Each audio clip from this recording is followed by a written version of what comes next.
actually converted from air into plants. That's what plants do. Photosynthesis turns inorganic gas in the air into living things. It's sort of the fundamental miracle, like, Frankenstein, it's alive.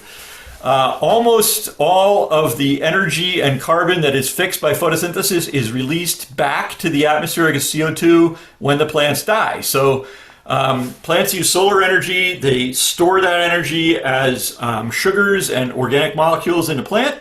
And then when the plant dies and it's decomposed, that goes back to CO2 and the energy comes back out. Almost 100% of it. A tiny, tiny little bit of it doesn't come back out. It gets stuck. It gets mummified, if you will. It falls to the bottom of the ocean or a lake or whatever and gets buried in the mud before it can decompose, and that actually becomes fossil carbon.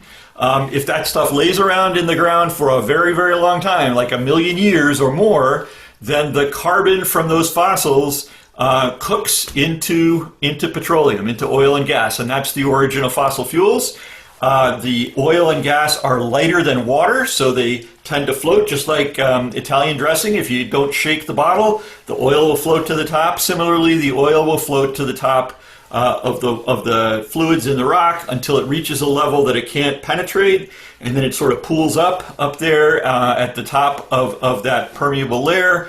And then along comes plate tectonics and squashes the rocks and makes folds. The oil and gas flows into the tops of the folds, and guys in pickup trucks go out with drill rigs and try to drill 7-inch diameter holes down thousands and thousands of feet through the rock and try to hit that oil and gas. And of course, then we extract it and use that to power our civilization. So here is a diagram of a hydrocarbon molecule on the top. We got 1, 2, 3, 4, 5, 6, 7, 8 carbons. That makes this an octane molecule. So octane is the stuff that we put in our gas tanks. This is derived from the fossils in the rocks.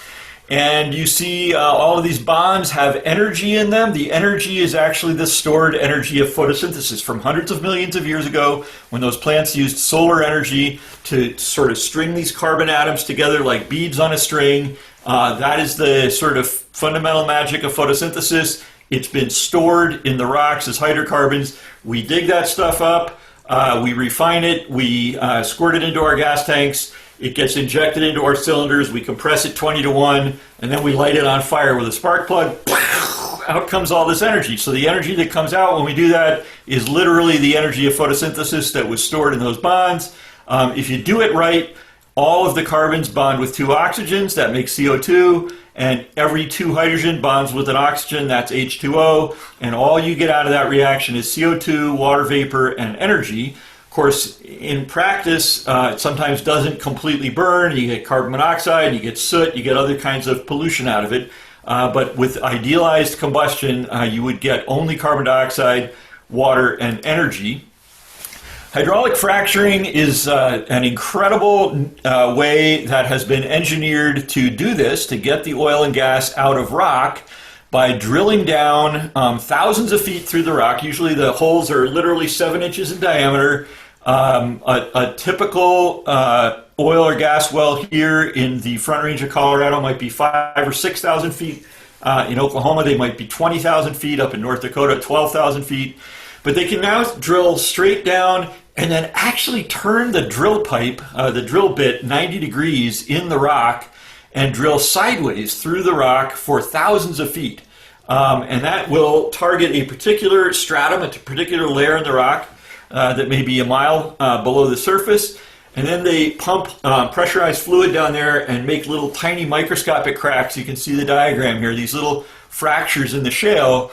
And the oil and gas that is trapped in that shale will then migrate through these little fractures into the drill pipe and then come under pressure, come up to the surface.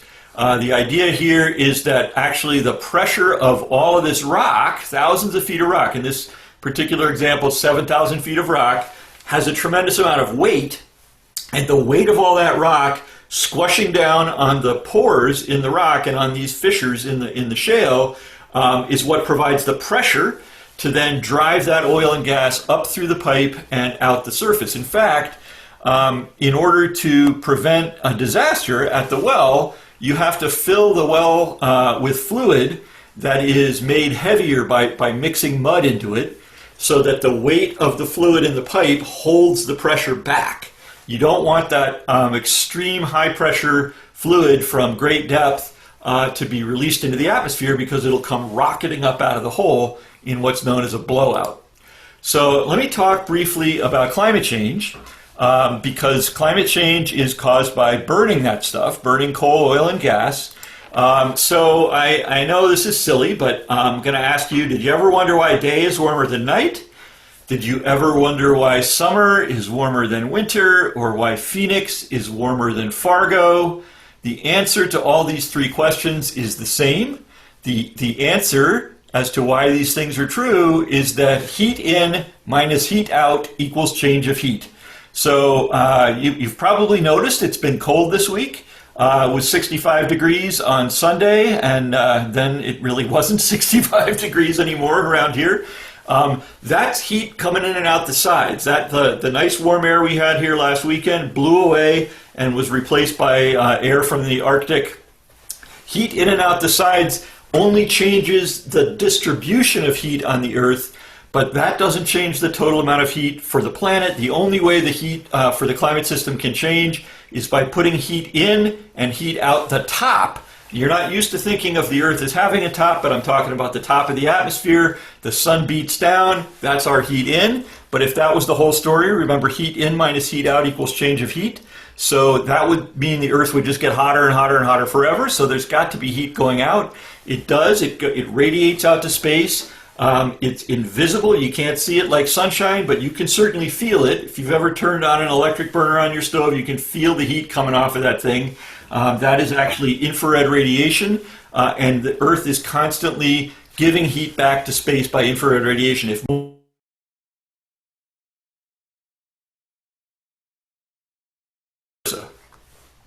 So think about this with me for a minute. Heat in minus heat out. If you had an attic with no insulation, and you had a wood stove in your house, that's putting heat into your house, but the heat is getting out through the attic with no insulation.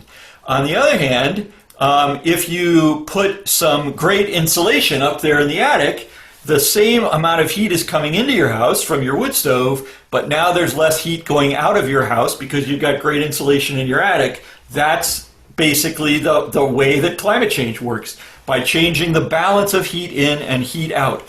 We don't have to change the total amount of heat being added to the Earth, but changing the rate at which it can escape winds up warming up the Earth, just like insulation will warm up your house. Okay, so the insulation in the Earth's climate system is not like, fiberglass. It's gas. It's the atmosphere. Almost all of the molecules in the atmosphere are just these two kinds. The top one is called oxygen. The bottom one is called nitrogen. They're diatomic molecules, meaning two atoms of the same element glommed together with shared electrons. That's a chemical bond. And out goes that long-wave infrared radiation going out to space, cooling the Earth. It can interact with these shared electrons. It's an electromagnetic field. It gets the charged particles going back and forth. I hope you can see my hands. They can go back and forth like woo, woo, woo, woo, woo, woo. It doesn't really make that sound. I make that part up. But the woo, woo, woo thing I'm doing with my hands is supposed to represent the vibrational energy of a molecule that's been excited by absorbing a photon of infrared energy. But because 99% of the molecules in our atmosphere are diatomic, that is, two atoms of the same element glommed together just like this, one-dimensional little twin barbells up in the air, that is the only dance they know, the only way they can wiggle. On the other hand, carbon dioxide, CO2, has three molecules instead of two molecules. Let's let my head be the carbon, oxygen, oxygen. Just like O2 and N2, it can absorb a photon and go woo, woo, woo, woo. That's slowed down the infrared radiation to space, and then whoa, whoa, whoa, back to its ground state.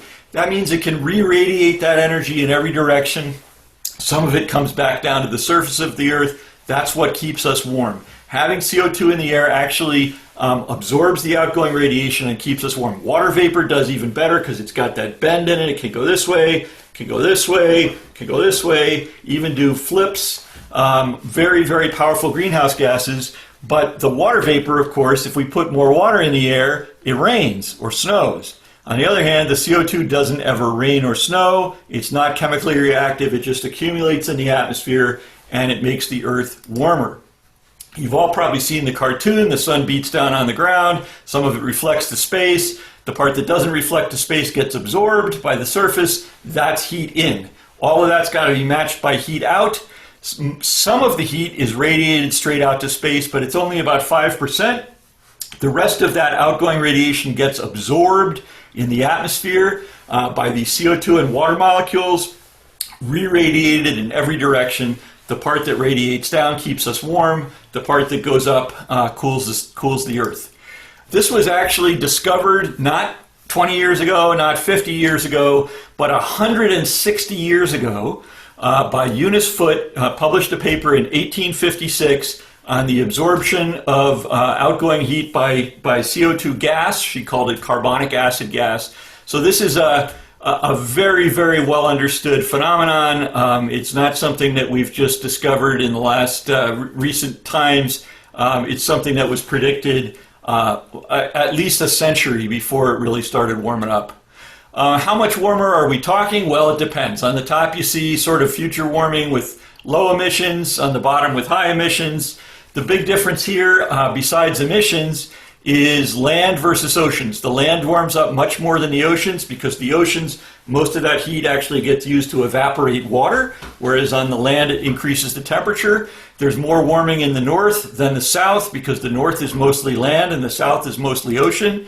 There's more warming in the snowy places because where snow and ice can melt, then you can also absorb more sunshine, not just more downward radiation from the CO2 in the atmosphere, but also more absorbed sunshine. If you swap out the snow and ice in the Arctic for nice dark ocean water.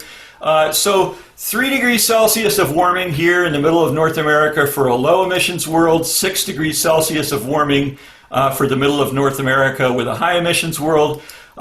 So we warm up more than other places because we live on land. We're in the northern hemisphere where it snows. But wait, those are Celsius degrees. If you convert them to the degrees you and I think of, Fahrenheit degrees are smaller. So 3 to 6 Celsius is 5 to 10 Fahrenheit. Even that doesn't sound too bad on a day like today when it was 8 degrees this morning when I went to work. So 10 more degrees would have been 18. That would have been fine with me. But we're not talking about just today. We're not talking about just any day. We're talking about every day on the average 10 degrees of warming. 10 degrees of warming doesn't even sound too bad until you look at a map. This shows average temperatures in the United States in Fahrenheit, and each color on the map is 5 degrees. So 10 Fahrenheit of warming is moving 2 colors on the map. That's like we move to Albuquerque, Illinois moves to Mississippi, Washington, D.C. moves to Florida. These are like very, very large moves. You would absolutely notice it if you were a farmer in eastern Colorado and you swapped out the temperature of Albuquerque. Around here, we don't have to drive hundreds of miles to see different climates. We can go uphill to see a different climate. In Colorado, the temperature drops about 10 Fahrenheit for every 3,000 feet of elevation. So 10 degrees Fahrenheit of warming around here is like Denver temperatures going to Estes Park, Estes Park temperatures going to the top of Trail Ridge Road. That's about what happened at the end of the last ice age, was that the life zones moved up about 3,000 feet on the mountain. But we're talking about doing it in 100 years instead of 100 centuries, like at the end of the last ice age. In 100 centuries, there was time for all those life zones to migrate thousands of feet up the mountain. In 100 years, that's shorter than the lifetime of a tree. You don't have time for the vegetation to adapt to a change like that. We happen to live in a region that's very vulnerable to this because it's dry here. This is a map of precipitation in the western United States. Most of the map is brown, just like most of the land is brown. There's 75 million people that live in the part of the United States covered by this map. There's just enough snow in our mountains. These little blue areas here, those are mountains. That's where the snow falls, and that snow is what provides us with our water supply here in the West. Just enough irrigation water for farming, just enough water for the towns and cities. And that snowpack is declining dramatically. These are 550 snow stations around the West, and the red marks are places where the peak snowpack in the spring has declined by more than half over the last 40 years. So we are actually losing our mountain snowpack. This mountain snowpack is the source of all of our water pretty much here in the cities and in the farms of the West. The other thing, of course, is wildfire. Warmer air evaporates more water from our forests. There's a longer warm season instead of just having sort of July and August. Now we've got like May through September that are very warm, that are sucking water out of that forest. And you know those really bad fire days, the ones that are like 99 degrees in the shade and 3% relative humidity and blowing 30 miles an hour? Those days happen much more often in a hot summer than in a cold summer, and those, of course, are the days when they have to evacuate the firefighters and it comes down into neighborhoods and stuff like that. Recent study shows that here in Colorado, we should expect about a 650% increase in acres burned per 1 degree Celsius of warming. So if we have 4 Celsius of warming, that's something like a 2,500% increase in summer wildfires. That's just devastating, and we have absolutely seen the effect of that in recent years in this region. All right, so what does this have to do with oil and gas exploration? I want to talk to you a little bit about methane. Methane is the main ingredient in gas. When we are drilling for gas, this is primarily the chemical that we're getting. Methane has 4 bonds. Remember I talked about CO2 with the 2 bonds. So carbon dioxide, methane, I almost can't do this one. It's got 4 things sticking out of the carbon. So if you can see me, imagine that this is carbon and I got hydrogen sticking out 4 different ways, and all the different ways that thing can jiggle and wiggle and bounce up and down. All the hydrogens are going in and out, and they're swinging back and forth, and all of these things can happen at the same time. All of those different combinations of motion of that molecule in response to infrared radiation will absorb a different wavelength. Each one absorbs a different wavelength of heat radiation. That's what makes methane such a powerful greenhouse gas. Gram for gram, methane absorbs almost 100 times as much heat as CO2. That is 1 gram of methane emitted into the air, that's natural gas, warms the world about 100 times as much as 1 gram of CO2. It's a very, very, very powerful greenhouse gas. But unlike CO2, it reacts with oxygen in the air. So a methane plus 2 oxygens in the air make 2 water vapor molecules and a CO2 molecule. So unlike CO2, the methane, although it's a very, very strong greenhouse gas, it burns off. It goes away with an average lifetime of about 12 years. The CO2 lifetime in the atmosphere is centuries, even millennia. So the CO2 is basically forever, but the methane has this huge effect on climate for a very short time. I explained this stuff to our former governor, Bill Ritter, at the Colorado Natural Gas Symposium about 10 years ago. And Ritter looked at me after hearing my presentation and he said, "Scott, I get it now. Methane is the Elvis molecule. It wiggles its hips, but it dies young." So the Elvis molecule is bouncing up and down and swinging back and forth and absorbing all this different radiation, making it a very, very powerful greenhouse gas, but it is a short-lived gas. As a result of this, we have to consider the amount of warming from methane right away, but the longer you wait, the less methane there is in the atmosphere after it's been emitted. So because of this reaction, because it oxidizes away. So over 20 years, each kilogram of methane warms as much as 86 kilograms of CO2. But over 100 years, it's less. It's only 34 kilograms of CO2. So depending on your time horizon, you get more and more warming for a shorter period of time out of the methane. It's a very potent greenhouse gas, but thank goodness it goes away. So in the short run, burning methane is better than burning coal for the climate. And the reason is because the energy in methane comes from these hydrogen to carbon bonds, and the energy in coal, there isn't any hydrogen in coal. Coal is all carbon. Coal is just graphite. So all of the energy in coal comes from carbon-carbon bonds, and burning gas from these hydrogen and carbon bonds emits only half as much CO2 as burning coal for the same amount of energy. So if you want 100 kilowatts of juice and you burn coal, you get twice as much CO2 out of the coal as you would from gas. And you can see the impact of this. Here's all of our fossil fuel emissions in the United States back to 1960. The gas is in blue and the coal is in brown. And you can see that right here in the early 21st century, the amount of coal we were burning dropped by more than half. We are burning a lot less coal than we were in the year 2000. And a lot of the reason is because we started fracking and we brought in gas, and the gas only emits half as much carbon as the coal for the same amount of energy. On the other hand, don't let it leak, okay? Because burning gas emits only half as much CO2 as burning coal, but leaking gas causes 86 times as much warming as burning coal, because methane is such a potent greenhouse gas. So if you didn't get this, let me say it again very clearly. If you burn gas, it's less global warming than coal. But if you leak gas, even a tiny bit of leaked gas makes very much more global warming than burning coal.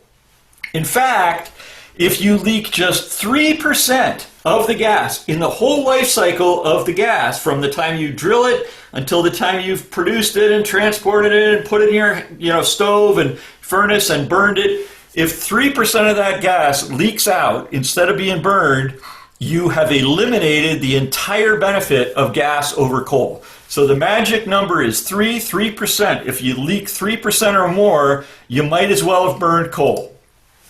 Now, you have to look at all these different parts of the leakage story, right? So you leak some gas when you drill, you leak some gas when you frack, you leak some gas when you pump the stuff, you put it in trucks and it leaks out of the trucks and it leaks out of the couplings, it leaks out of the pipelines, it leaks out of the tanks, it leaks out of the distribution lines under the street, the utilities, it leaks in your house, it leaks in your stove, it leaks in your furnace. So how much of this gas is leaking out across the entire life cycle of natural gas? The industry estimates about 0.5% of gas leaks from the time it comes out of the well until it goes through all the pipelines and the processing and through the distribution and through your meters and out to your house.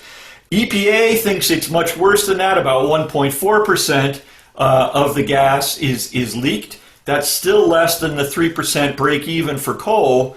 But there's a new way that we do this. We can now measure, instead of trying to find all of the leaks and measure them at the pipe, we can now go up in the air and measure the leakage. So the idea is we actually put methane measurement instruments in airplanes, fly them around in circles upwind of an oil and gas field, and then we fly around in circles downwind of that oil and gas field. Here's an example where some people from the EPA flew around an oil and gas field in Pennsylvania, and they measure upwind and they measure downwind. You divide by the flow of air and you get an emission rate from that entire oil and gas field, and you can divide that emission by how much oil and gas they produced and get a percentage out of it. And amazingly, when we do it this way, we come up with numbers that are much, much worse than either the industry or EPA estimates. So measured methane leaks over oil and gas fields in Texas were about 3.5%, in Colorado about 7%, and a more recent study in Utah about 9%. So remember, at 3%, the gas is breaking even with coal in terms of the global warming effect. And at 9%, it's 3 times worse than coal. You might as well be burning lots and lots of coal for all the gas that you're leaking out in these oil and gas fields. It turns out that the reason why you get bigger leakage at the large scale like this is that most of the leakage comes from a very small number of very bad leaks. So if you're going around with a meter trying to find every leak and you miss a few, if those happen to be the big ones, then that's why you underestimate the leakage. Where if you go around with an airplane upwind and downwind, you kind of can't miss, right? The stuff is, the air is blowing that to your instrument. So now let me move on beyond climate change and talk about the effect of gas on air pollution. This is kind of tongue-in-cheek. This is, from Mary Poppins. Back in Victorian England, they burned coal in homes, in apartments throughout London and the UK. And that smoke would come out of those chimneys and mix with the fog over Victorian London and make smoke fog, which led to the word smog. So smog is just a made-up word to mean smoky fog. The Great Smog of London in 1952 sat on the city for 4 days and killed 4,000 people. 4,000 more were dead a few months later from that smog. Almost brought down the government of Winston Churchill because they were widely perceived to have done a very poor job of coping with this bad air pollution. Nowadays, the stuff that we call smog is more complicated. We are not really burning uncontrolled coal in pot-bellied stoves. Rather, the smog in urban air nowadays is a complex mixture of organic chemistry. But one of the most important chemicals in smog comes from burned air, which is nitrogen oxides, along with unburned hydrocarbons, so the stuff that comes out of your tailpipe, or the stuff that comes out of gas wells, if it's unburned methane. That stuff sits around in the sunlight and it makes ozone. So ozone isn't actually emitted by your car. Ozone is actually produced in situ in the air over a period of days after the unburned fuel sits around in the sun. So ozone is probably the most health harming gas in modern smog. And this is actually, I don't know if you can even see it, the picture of the Forbidden City. Here's, the giant famous portrait of Chairman Mao, Tiananmen Square in Beijing, in a terrible smog episode in Beijing. The World Health Organization estimates 8 million people killed every year directly attributable to air pollution. That's more than COVID, it's more than car accidents, it's more than cigarettes. It's one of the biggest killers in the world. I have been twice to Beijing. When you land in an airplane, the minute they open that door on the airplane, you can feel it in your eyes, you can feel it burning in your sinuses. That stuff is ozone. It's like bleach. It reacts with your tissues. It actually aggressively attacks living tissues. You feel that burning sensation in your eyes and sinuses and throat. It causes inflammation. Chronic exposure leads to heart and lung disease, chronic obstructive pulmonary disorder, crop losses, livestock losses. Millions and millions of people are affected and sick from exposure to ozone and other air pollutants. Somewhat fewer people have big symptoms. Somewhat fewer people have school absences and doctor's visits. Fewer yet emergency room visits and hospital admissions, and yet about 8 million people are killed by exposure to air pollution every year. It's one of the biggest killers on Earth, and a tremendous amount of it is caused by unburned hydrocarbons in the air, and leaked methane is one of those unburned hydrocarbons. This is a map of air pollution in rural Colorado. Ozone, very high levels of ozone have been measured around oil and gas fields all over Colorado, all over rural Colorado. That big blue area is all ozone violations of our own air pollution regulations. And besides just the methane leakage from oil and gas fields, there's also all the truck traffic that comes into oil and gas. There's the gigantic diesel motors on the drill rigs themselves. There's the fracking machinery. All of this stuff is emitting pollution into the rural air. Oil and gas pollution is rampant around the United States wherever oil and gas is produced. More than 12 million people in the United States, 1,400 counties, 11,000 schools are impacted by air pollution from oil and gas, hundreds and hundreds of medical facilities. Overall, a total of 184,000 square miles of the United States is impacted by air pollution from oil and gas production. It's an area bigger than California. It's a huge amount of our country that's impacted by this problem. Finally, I want to talk a little bit about some personal experiences in oil and gas production and how I know that this is a dangerous business. This is me back when I was 25 years old.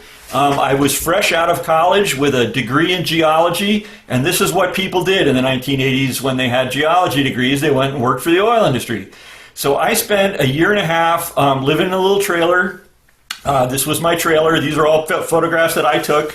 I worked in North Dakota, I worked in Montana, I worked in Wyoming, and I worked in eastern Colorado.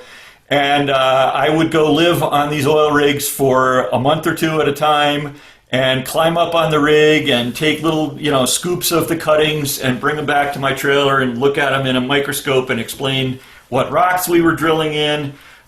There's all of these safety signs about don't go in here. You see this sign here that says poison gas condition. These guys are called roughnecks. They are actually threading a 30-foot section onto the drill pipe. The drill pipe typically, the ones I worked were anywhere from 8,000 feet deep to 13,000 feet deep. So a 7-inch pipe, 13,000 feet in the ground in 30-foot sections. You put 30 feet on, drill down 30 feet. These guys would screw on another piece. You see this huge wrench that they're using to tighten that drill pipe together.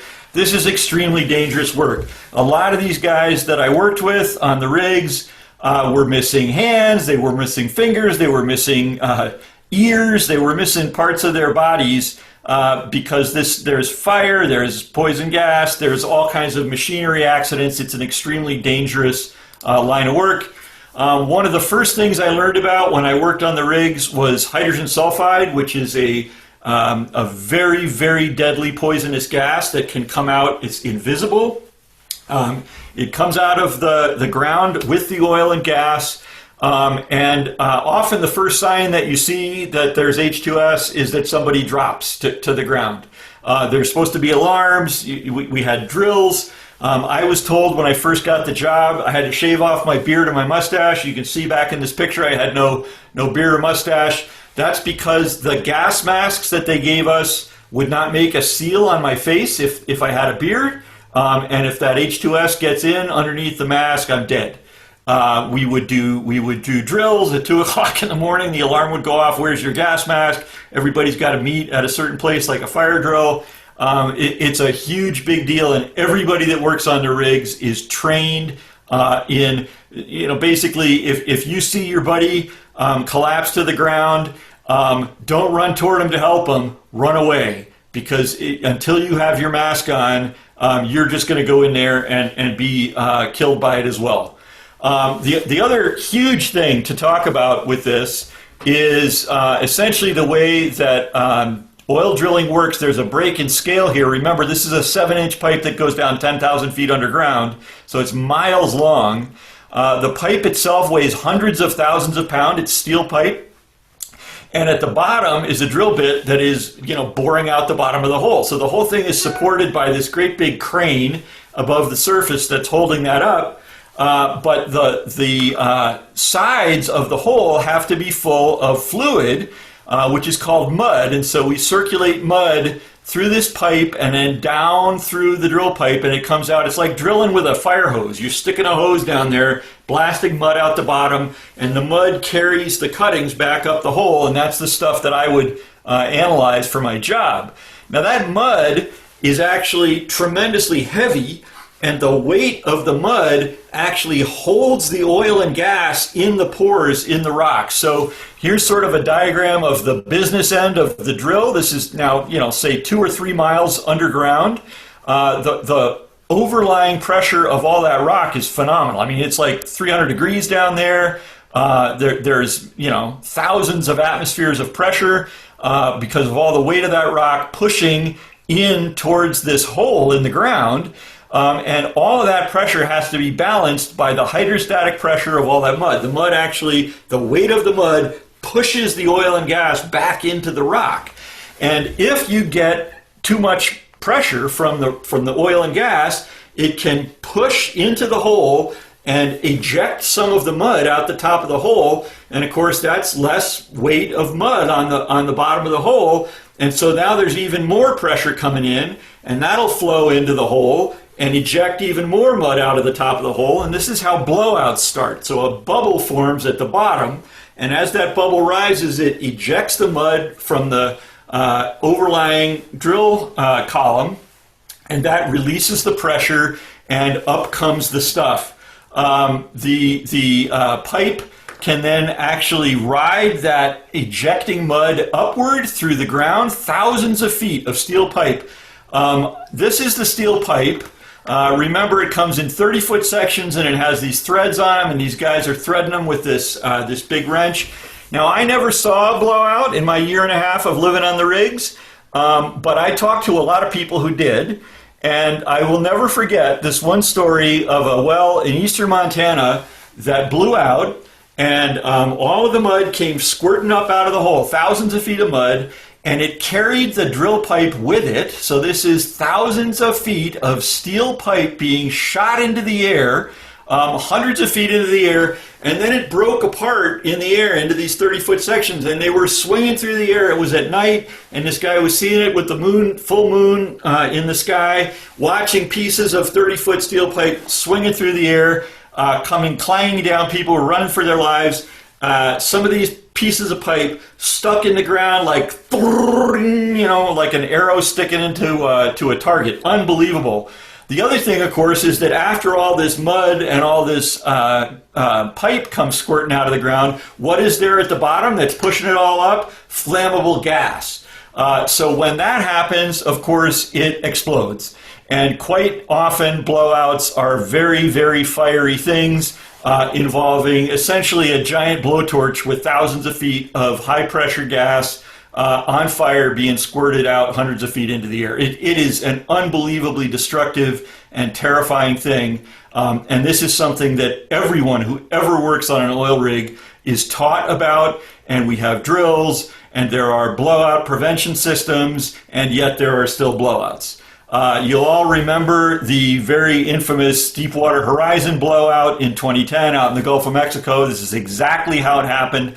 The mud was not heavy enough to hold the oil and gas in. The oil and gas came up through thousands of feet of drill pipe and exploded on reaching the surface, killed 11 people on the rig, blew hundreds of thousands of gallons of crude oil out into the Gulf of Mexico. An absolute incredible catastrophe. So I'm trying to tell you, this is a very, very dangerous industrial production thing. Doing it 50 miles offshore is one thing. Doing it out in the middle of North Dakota is another thing. Doing it in a suburban neighborhood in Loveland or Fort Collins or Windsor is a completely different thing. So I have told you who I am and why I care. I have told you about oil and gas and hydraulic fracturing. I've talked to you about climate change. I explained to you that natural gas is a very, very potent greenhouse gas, about 86 times more powerful than CO2, but that it's short-lived. And I've told you that unburned, leaked gas out in the air is a leading cause of ozone, ground-level ozone, which is a terrible air pollutant, leading to all kinds of health problems. And finally, I really want to impress you with the fact that oil and gas production is a gigantic, heavy industrial process. It's very, very, very dangerous. People are hurt and killed quite routinely on oil and gas production sites. Everyone who's ever worked on an oil and gas production site will tell you how dangerous it is, will tell you about people that they've known who've lost limbs, who've been burned, or who've been killed. This is not the kind of thing I want going on in my neighborhood. It's not the kind of thing I want going on near my children's school, and I think it's kind of appalling. So there you go. I've said my piece, and now I will stop sharing and be happy to answer questions.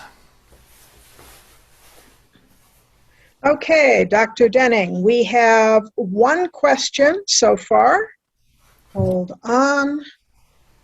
I guess we have two questions. Let me get to the first one.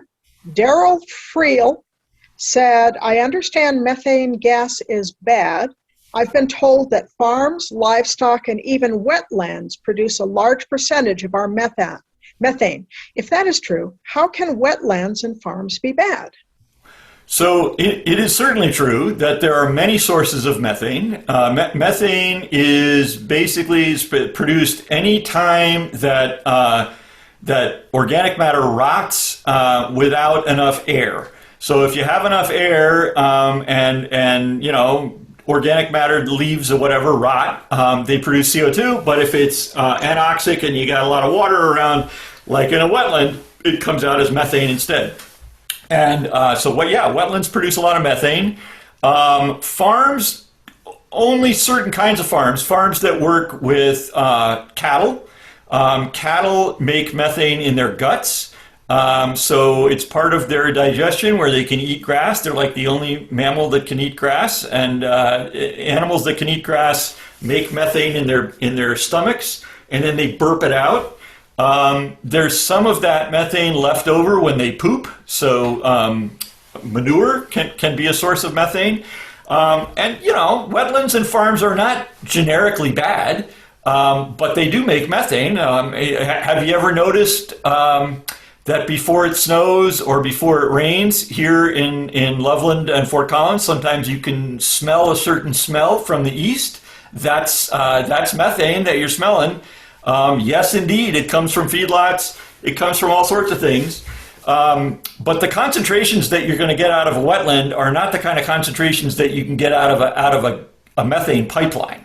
A gas pipeline contains 100% methane, and the stuff that comes out of a wetland is very, very dilute. You're not going to get a fire from. I guess maybe you could get a fire from swamp gas, but it's going to be a pretty small fire. Thank you. And Emmy Clark asks, are there any cases of blowouts happening in a suburban neighborhood? Great question. I am not aware of any, which is great. I know blowouts are fairly rare, right? I mean, I probably worked 30 wells in a year and a half. I was never present on a blowout. So I am not aware of blowouts in suburban neighborhoods. Let's hope there's never a blowout in a suburban neighborhood. Thank you. And Edie Buckner has a question for you. How come we still do fracking while other countries in Europe as well as eastern states have outlawed fracking? What can we do? Our politicians still need more information. Yeah, when I was a kid, I used to watch Star Trek, and there was this kind of famous saying in Star Trek where the doctor would say to the captain, damn it, Jim, I'm a doctor, not a soldier or whatever. So I'm going to have to say, damn it, Jim, I'm a climate scientist, not a politician. Not sure I can control those guys. I actually would warn you that it isn't particularly fracking that I'm talking about here. It's more like oil and gas production, whether it's fracked or not. I worked on oil and gas wells that weren't fracked, and they're still pretty dangerous. I'm not sure why we still frack. I guess because we can get a lot of oil and gas cheap that way. That's why. Okay, and Joe has a question. What is the estimated death rate per amount of energy produced for oil and gas versus the nuclear industry? Oh, the oil and gas is much, much, much more deadly than the nuclear industry. Nuclear. The total number of people killed in the nuclear industry is Chernobyl, and then maybe a few in Japan with the big tsunami. So there haven't really been many fatal accidents in nuclear power, but there's accidents all the time in the oil and gas industry.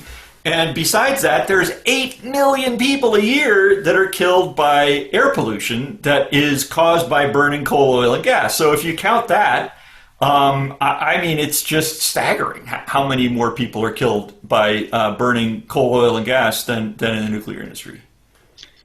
Thank you. And Linda Rosa asks, what routine controls are there to detect methane leaks at fracking sites? Are correction of leaks enforced by law? Yeah, this is a great question. So more and more we have monitoring on oil and gas, particularly in Colorado. Colorado was the first state to mandate active monitoring of methane for leakage. at all oil and gas production sites in the state. Some other states have picked that up. Most of the monitoring has come up rather low because it's aimed at specific places within the oil and gas fields. As I explained, if you fly around in airplanes, you typically measure more leakage than if you're on the ground trying to go around with a meter making those measurements. But there is monitoring for leakage. There is also monitoring for hydrogen sulfide. So the poison gas that comes out of the ground is detectable, and there are sirens that will go off to warn people about poison gas. There are also there's the kind of the final failsafe for blowouts is called the BOPs, the blowout preventers.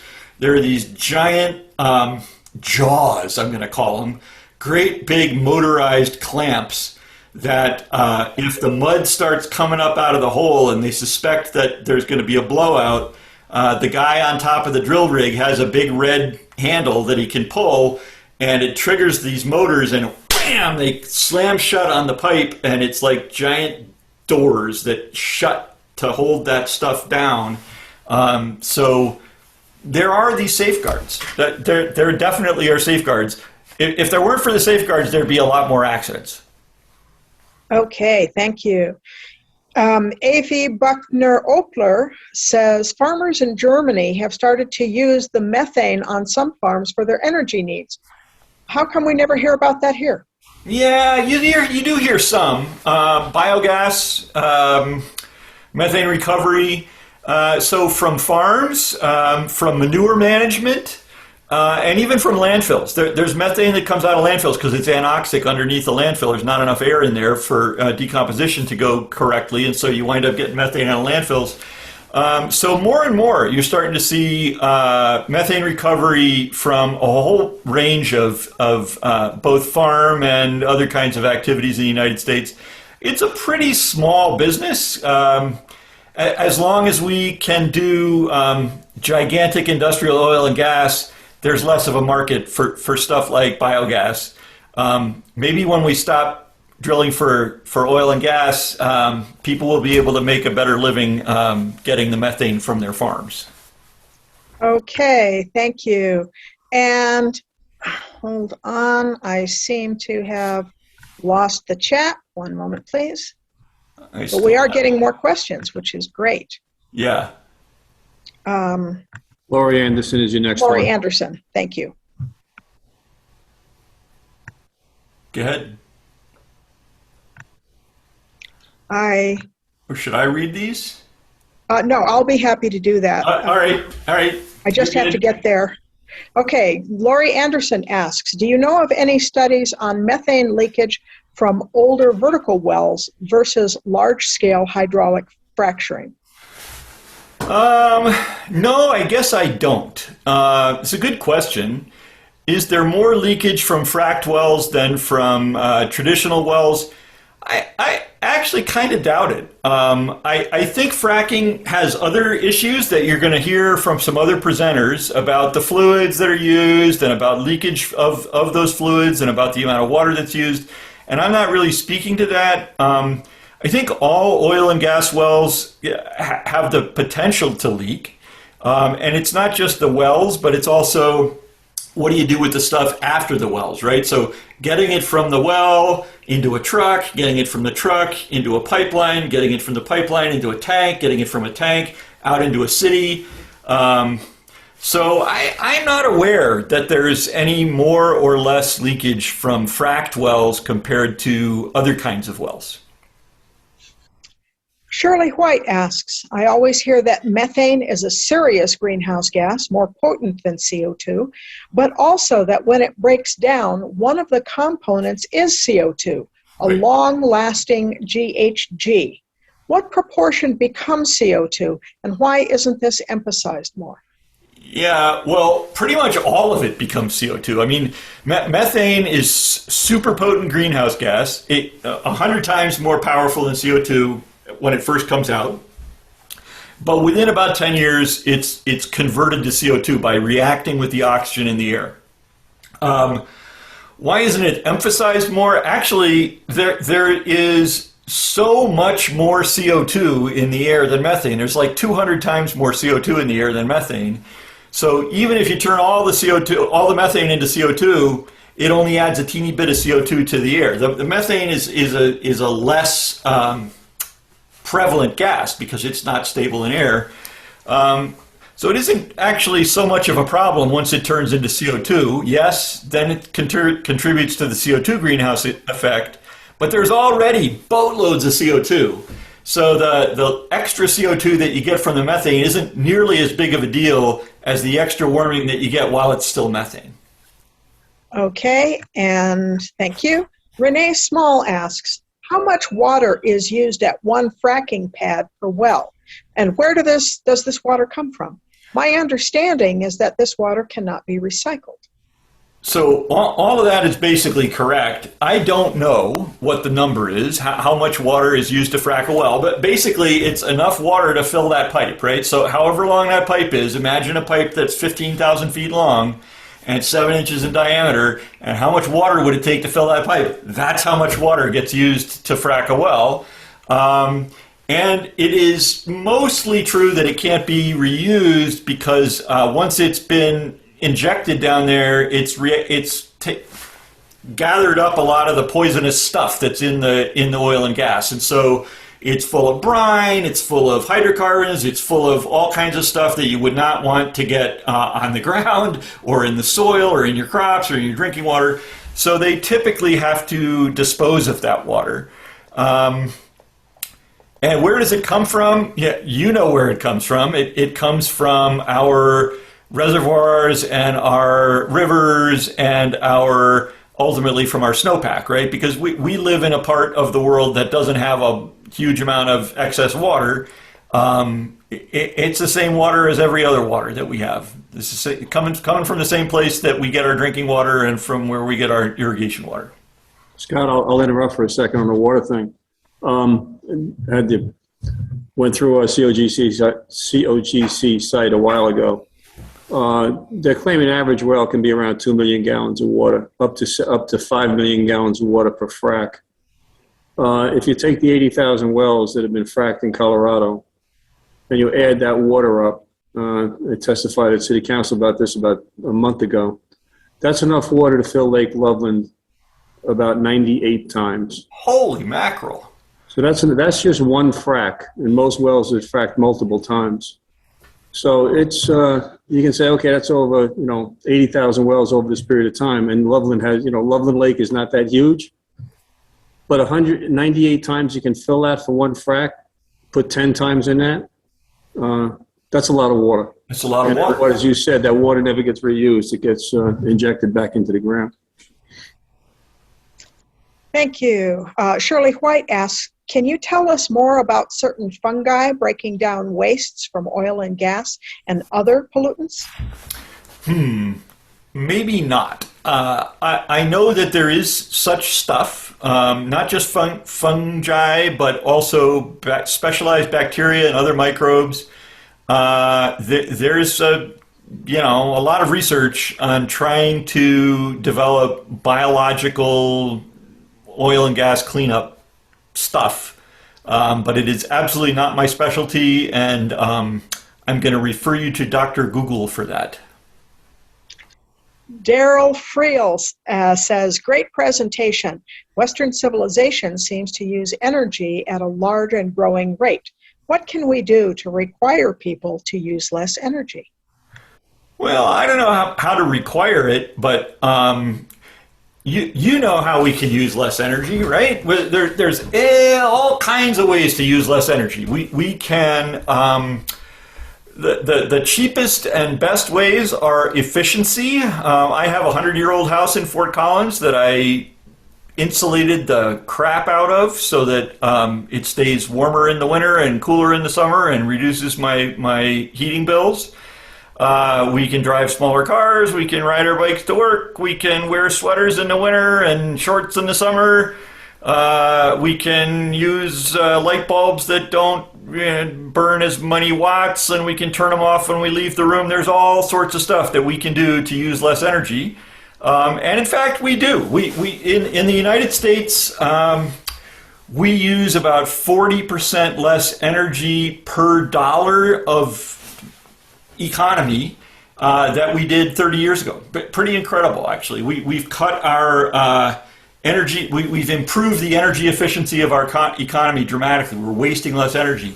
A lot of it's in buildings. A lot of it is in better insulation and better windows and better HVAC, better roofs, all that kind of stuff. As we move to electrification of our vehicles and our homes and our buildings, we think that in the United States we would use 55% less energy if we had everything electric than we do now. And that's because we are wasting tremendous amounts of energy with all the conversions. Like in an engine, only a very small fraction of the energy in the gasoline actually is used to push the car down the road. Most of it is just waste heat. So there's all kinds of ways to use energy better. And then, of course, there's another whole line of work on how to make energy that doesn't involve digging up carbon and setting it on fire. So between those two things, we have a tremendous opportunity to make the world better. Thank you. Shirley White asks, can you speak to the use of asparagopsis in sequestering CO2? Sadly, I don't think I can. Maybe Shirley, I know Shirley, and I will ask Shirley to explain asparagopsis to me because I don't know asparagopsis. Okay, Doug and Diane Hutchinson ask, how long do Colorado frac wells produce? How many times will a well be refracted during its lifetime? Is there more leakage during any one part of the fracking process? I think this is probably better for your other speakers. Bob tells me you're going to have some fracking experts. I am more of a general oil and gas and climate guy. Let me tell you, typically, my understanding is they frack wells when they are as part of the drilling process before they are actually producing the oil and gas. So you drill and then you frack, and if that doesn't work, you maybe frack again. But the fracking is what busts open the pores in the rock. Then once it's flowing, you run casing down this thing, which is like steel pipe that gets concreted in, and then they perforate the pipe in the zone that's been fracked so that the oil and gas will flow in. I think that the average well will flow for a year or two. They do not typically flow for more than that, and then they have to be plugged and abandoned. So it's the sort of thing that's actually very, very expensive. It costs millions of dollars to drill a well, and then they hope that it will ooze oil for until it's done, until the oil is no longer under pressure anymore, and then they'll drill another one. That was a great lead-in to a question from Renee Small. What is the process to close an abandoned, no longer producing well? So this is actually a huge deal, both for the oil and gas industry and for the public. Fundamentally, what they do is they fill them with concrete. So you, when they're no longer producing, or actually 9 out of 10 wells never produce, and they have to be plugged and abandoned. So to plug a well, you basically put a skinny pipe down there, and you pump concrete under pressure down the pipe, and it comes back up the sides, and then you pull the pipe out, and you've got a big column of concrete that hardens in the ground. If they don't do this, then fluids from one zone in the ground can percolate into the hole and then come up and contaminate fluids in other parts of the ground, and the oil and gas mixes sideways through the ground, through the rocks for, sometimes miles, and that can ruin an entire oil field. And so the oil and gas companies are both for their own business interest and by law have to plug wells with concrete when they're done. The trouble is that sometimes they go out of business. and then there's nobody left to take that obligation to spend the money to plug the well. And so there are tens of thousands of abandoned wells in Colorado that have not been plugged. And the people, the companies that have the legal obligation to do that plugging have declared bankruptcy and actually disappeared. Those companies don't exist anymore. So it's actually really hard for the state to enforce this requirement to plug abandoned oil wells, because so often companies come and go, and they, through the bankruptcy laws, basically walk away from that obligation. Karen Artel asks, carbon capture and carbon storage. What are your thoughts? All right, so this is kind of a big subject. Carbon capture is where you take CO2 out of the air and you turn it into something, and then you put that something away, like forever. The cheapest and easiest way we know how to do that is growing trees, because trees actually turn CO2 into wood. That's what they do for a living. And then don't cut them down and don't let them rot. So this is, asking a lot, but it's doable. The trouble with this is that most places can't grow forests. Like eastern Colorado, you can't really grow a forest in eastern Colorado, it's too dry. You can't grow a forest in the Sahara, it's too dry. You can't grow a forest across the Pacific because it's an ocean. So there's only so many places you can grow forests, and most of the places you can grow forests already have forests, so that's not working. Once you've run out of places that you can plant new forests, now you want to start capturing CO2 in smokestacks, because there's a lot of CO2 in a smokestack, right? If you burn coal or gas in a power plant, the 80% nitrogen in the air just goes right through, but the 20% oxygen in the air turns into CO2 in combustion. So there's 200,000 parts per million of CO2 in a smokestack. Great place to go looking for CO2. You can actually capture that stuff with ammonia, and then you've got, concentrated CO2. Now you got to put it somewhere. Typically, they try to inject it into abandoned oil wells. We've heard that a minute ago, but there's not that many abandoned oil wells to fill up with CO2. They've talked about putting it at the bottom of the ocean. That sounds a little scary. And then once you've sort of run out of that, you could potentially capture CO2 from thin air, but it's very, very expensive and very, very energy intensive. We get energy when we release CO2, and we actually have to use much more energy to gather it back up and cram it into a concentrated form and stick it in the ground. So before you can do that, you have to have a whole bunch of clean energy. And if you had all that clean energy, what would you do with it? You'd keep the lights on, right? So the point with carbon capture and storage is that it's like Plan Z, right? The cheap and easy stuff is first replace your fossil fuels with something else, because that's cheap and easy. Then replace your farms and grasslands with forests. You're not going to do that all that much. And only as a last resort are you going to actually spend the big bucks to try to go gather it up in the atmosphere. Here, I got one more little thing to say about that.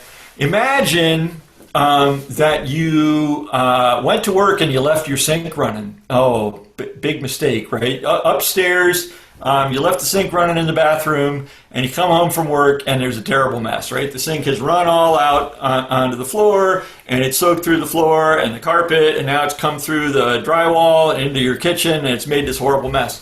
So what do? Well, I guess you can get a mop, right? Clean it up. You could go on Amazon and buy a wet vac.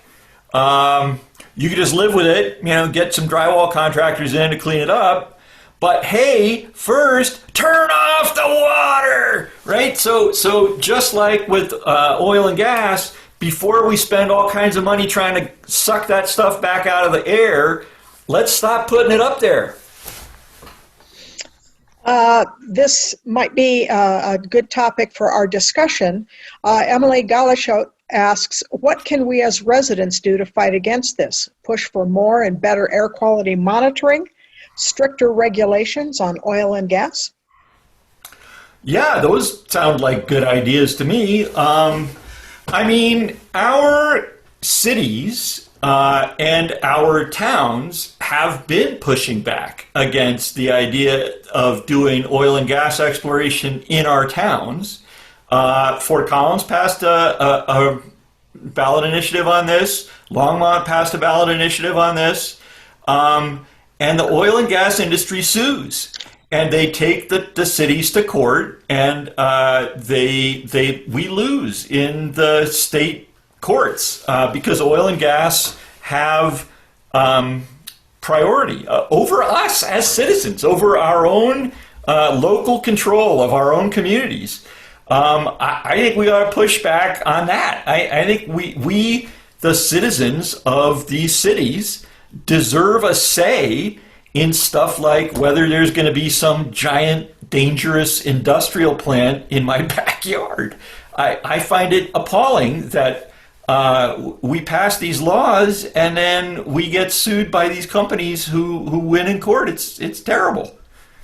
I'm sorry, Emily. I didn't really answer you, but yes, push for those things. Heather Heifer asks, how and where is fracked water disposed of? Water is also used to make the mud. Yeah, so a lot of it is simply pumped back into the ground. When you're done, you can inject that stuff down into the rocks, and it goes away. It's not on the surface anymore. It's not part of the hydrologic cycle. It's now part of this very deep pore space in the earth. I know that some of it is also disposed of at the surface as hazardous waste, but that's very expensive. You have to put it in barrels, and I don't know what you do with it. You take it somewhere where they'll take stuff like that. Kind of worries me. Rose Lou asks, injecting frack waste in Texas and Oklahoma have caused lots of earthquakes. We haven't heard that much of this in Colorado yet. Do you and other geologists have any idea of Colorado's earthquake risk? Yeah, there are earthquakes from injecting frack water waste in Colorado as well. So it happens pretty much everywhere. In Oklahoma, it's incredible. I mean, they have had tens of thousands of little earthquakes in Oklahoma since they started doing this deep water injection stuff. They're typically like magnitude 3 earthquakes, maybe magnitude 4. I mean, books come off of shelves and windows break and bricks fall off of the front of houses, but houses are not collapsing yet. Bridges are not falling down. They're not magnitude 7 earthquakes. But yeah, we have magnitude 2 and 3 earthquakes in our oil and gas fields routinely in Colorado. I think that it has not risen to be a public safety hazard in Colorado to the degree that it has in Oklahoma. And even in Oklahoma, it's not like, it's not like the big earthquakes in California. We're talking little earthquakes that you would feel and maybe worry about, but that wouldn't kill you. Okay, Daryl Friel asks, the new state law has a 2,000-foot setback from a new well. How far do you think it should be? I don't. And I keep hearing that the new state law requires zero emissions. Is that true? And what does zero emissions mean? Yeah, I honestly don't know what the setback should be. I welcome setbacks, right? If it were my house, 2,000 feet's about a little less than a half a mile.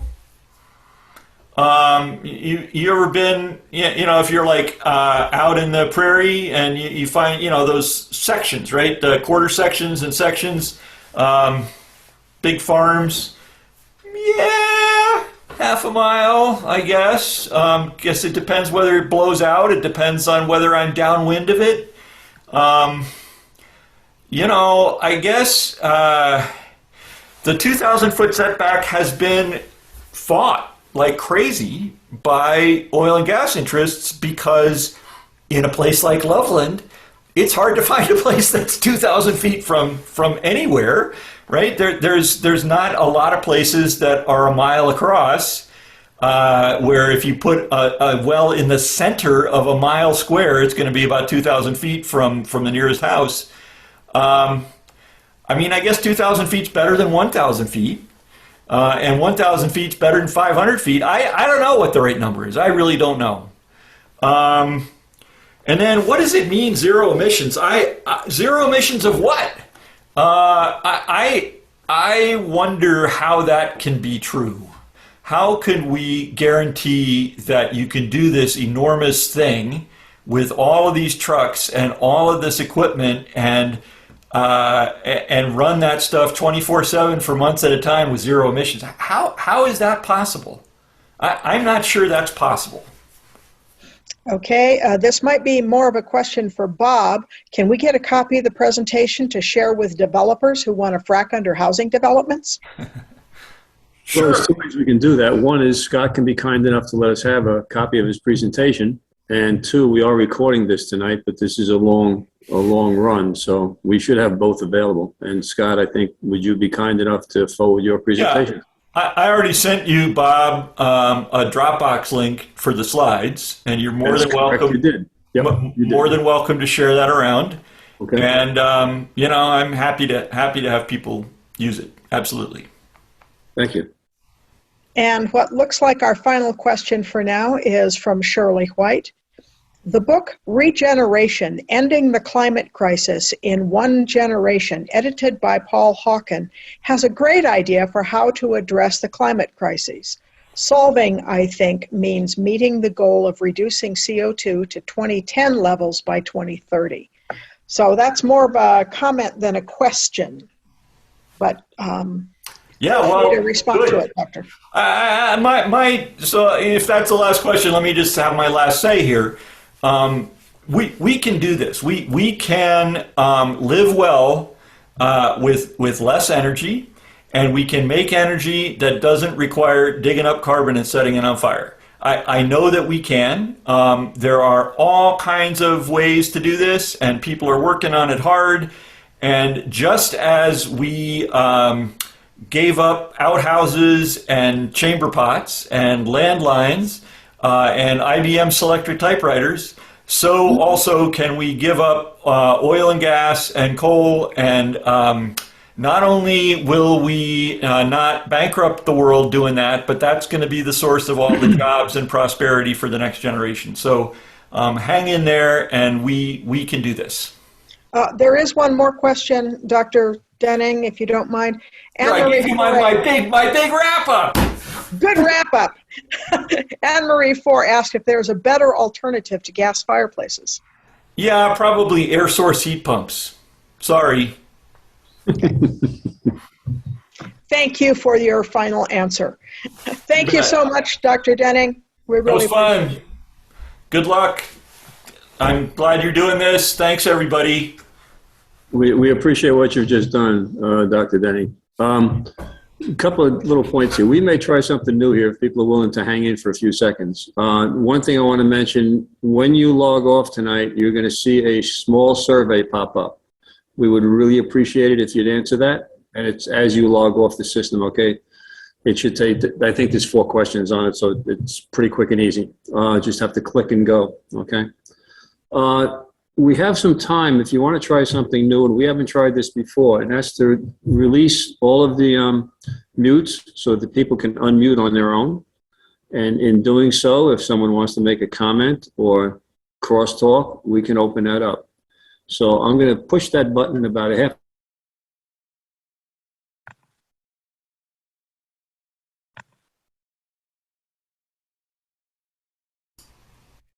Are you there? You guys hear me now? I just muted myself. Did I come across on what we wanted to do, Lene, about opening up? We got most of that, and I think I was probably trying to unmute everyone, and I did not succeed.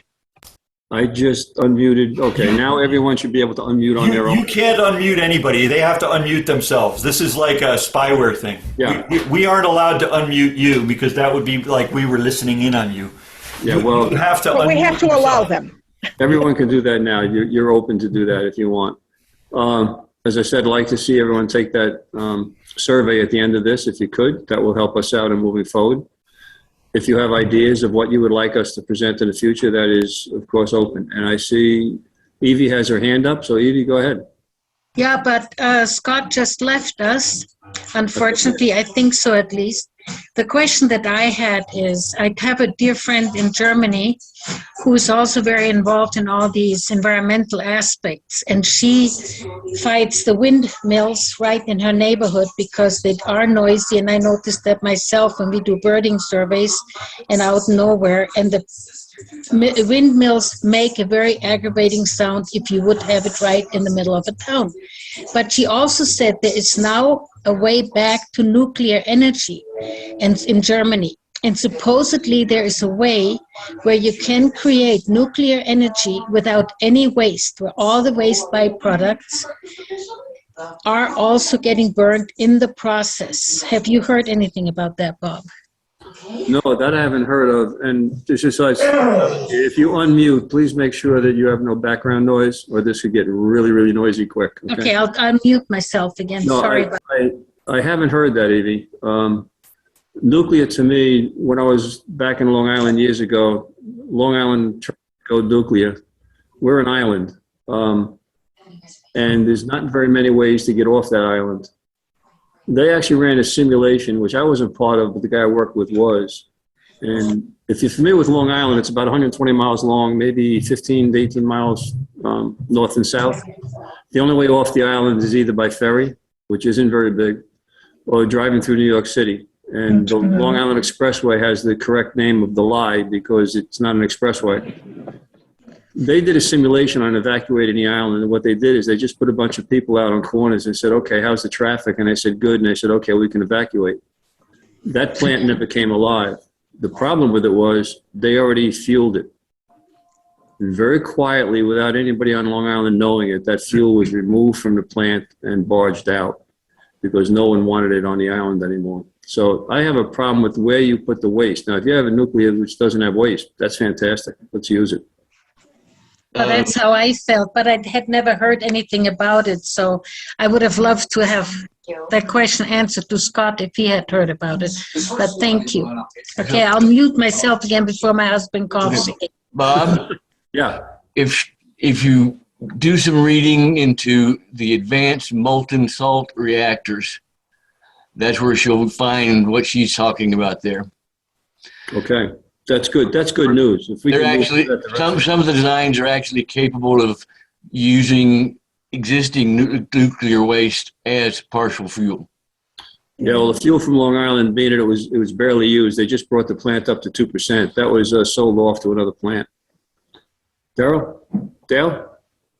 You guys waving or you want to speak? It's Jan. Jan, sorry. Well, all I see on the screen here is your name, Dale, so. Yeah, Jan. I know. We decided we'd sit together. Okay. So, about nuclear energy, it is the most expensive way to make energy, period. We have great technologies right now that work. We don't need to wait another 20 years to get a nuclear reactor that's going to be plagued with cost overruns and time overruns and not work the way they promised it would. All we need is batteries, and batteries are about to come out. They've been working on batteries for 15 years, and we're about to see the results of that. Forget nuclear. They've been working on new battery technologies about as long as they've been working on nuclear fusion. And they're about at the same point for really, really comparable things. nuclear energy that people are used to hearing about is the most expensive to build and maintain. That those reactor designs and the constructions are from the 1950s. And not only is that design from the 1950s, it was not even the best design from the 1950s. There's a nuclear plant under construction right now. I think it's in North Carolina, somewhere in the South. And It is years past due. It is hundreds of millions of dollars over budget. It is the newest technology right now. that's not the same technology, not the same, that's the same designs and the same technology. It's 3 Mile Island, in effect. George, you had something to say? I was going to say that you can look at nuclear as a power source. One of the other things, having worked at a low-level radioactive waste disposal site in a scientific capacity, there's an awful lot of low-level radioactive waste that is haphazardly disposed of that we're not even considering here. And we're talking about medical waste and other odds and ends, which is not regulated in the same way. So, we're looking at energy production, focusing on nuclear reactors, but it's a broader issue than just nuclear reactors. George, one of the things, if I interrupt here, say not interrupt, but add, I guess. If you go to the COGCC site, it's not the most friendly user site in the world, but you can dig down and get information out of it. And years ago, I did that. I guess I was bored. But what I found fascinating is we have leaks, and this is current data, by the way. Every 10 days, we have a leak that contaminates groundwater.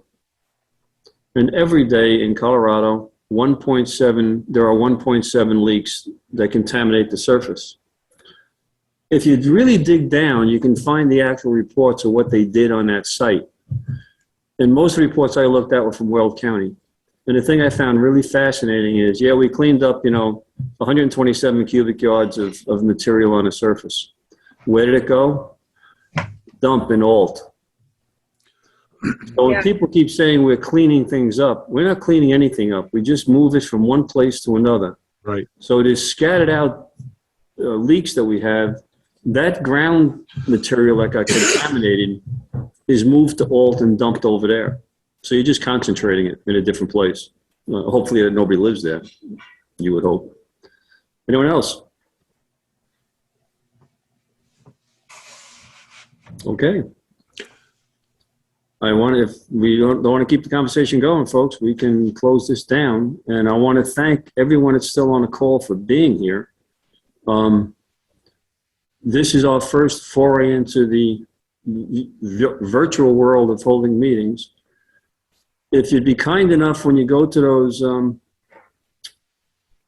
survey to fill it out, we've expanded, I think, beyond Loveland. That's where we started. We started in Loveland. I know I don't know if Becky J is still on here, but she is from a long way away from Loveland. If I remember right, she's up in Oregon now. And she came back in to be with us again. So I want to thank everyone. Does anyone else have anything they'd like to say?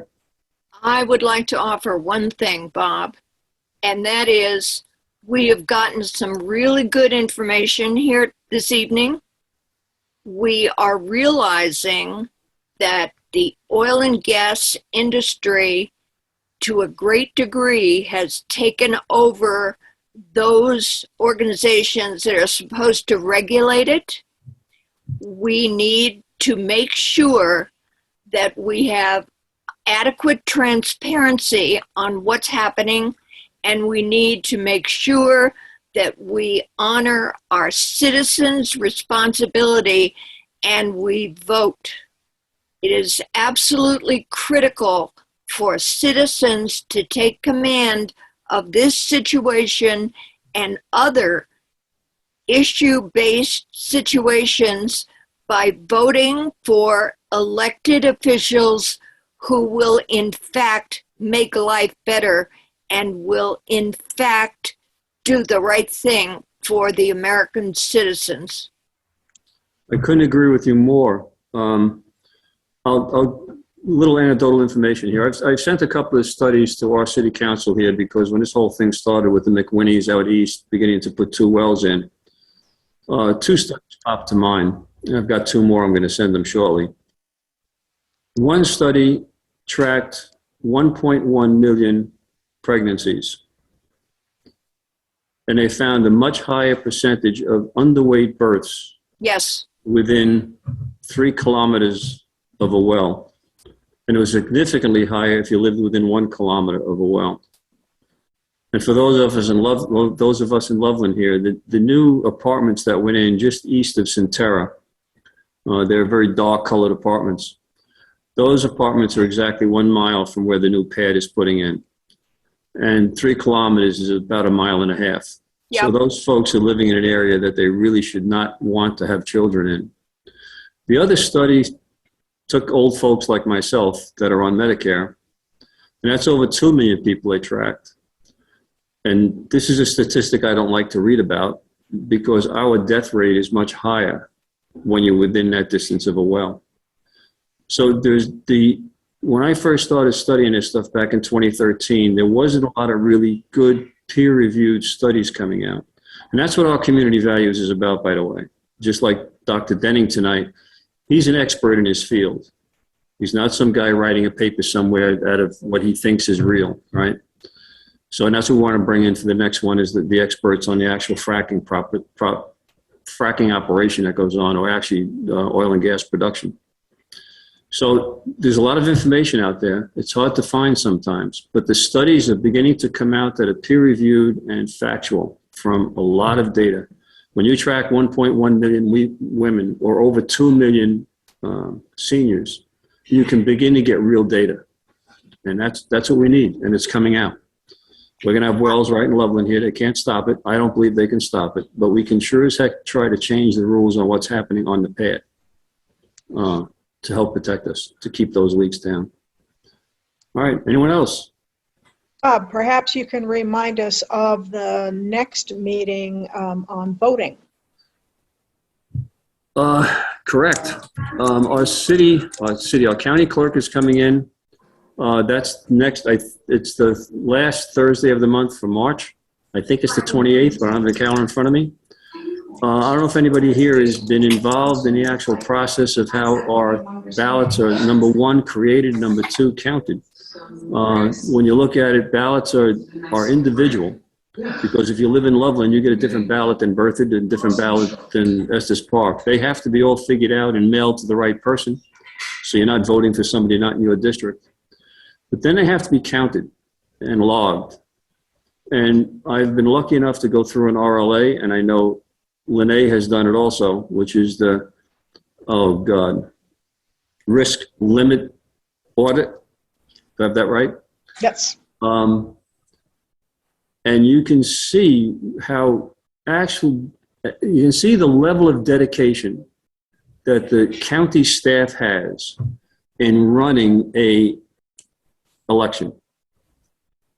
So I won't steal any of that thunder there. I know Lene has a lot of information on it also.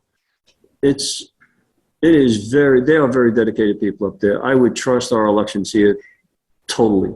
I don't know. I would like to tell you that it will be Angela Myers, our Larimer County clerk and recorder, and she will be with us, and a group like this, plus all the rest of the people that are interested in making sure our votes are correctly counted. She will be with us on March 31st. Is it 31st? That's the 4th Thursday? Yes. Okay. Actually, I believe it's the 5th Thursday. 1, 2, 3. That'd be the last Thursday. You're correct. Right. The last Thursday. Yes. And just as a post note here, Dale is the one that's been pulling this one together for us. So we got to thank her for getting this thing up and running. So that is on our schedule and ready to go. The others we're still arranging for speakers. So just remember, whatever your personal issue is, whatever your personal concern is, the best way to be effective is to vote. Yep, absolutely. Okay, folks. Thank you, Bob. This was wonderful, and I'm going to write to Scott and thank him immediately. Yeah, some other folks should do that too.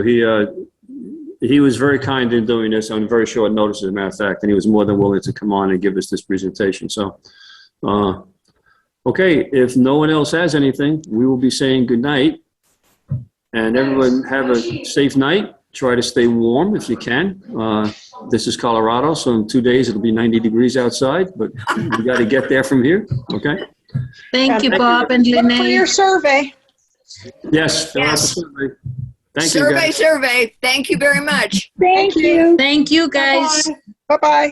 Good night. Bye.